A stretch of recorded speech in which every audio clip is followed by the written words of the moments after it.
Kedua pelaku yang telah masuk dalam target operasi akhirnya ditangkap di Jalan Andi Tondro, Makassar. Keduanya merupakan pengedar sabu yang beroperasi di wilayah kota Makassar.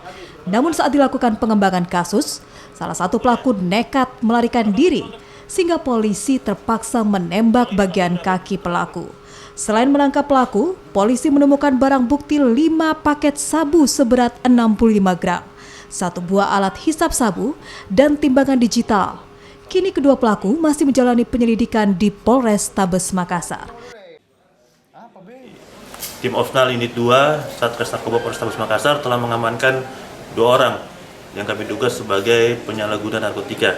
TKP-nya yaitu di sekitar Jalan Andi Tondro, yang mana dari 2 orang ini kita amankan atas nama U dan atas nama MA. Pada saat melakukan penangkapan itu, yang bersangkutan mencoba melarikan diri sehingga kami mengambil tindakan tegas dan terukur. Ya, kami mengenai kaki dari lelaki Usman. Oke, ancaman.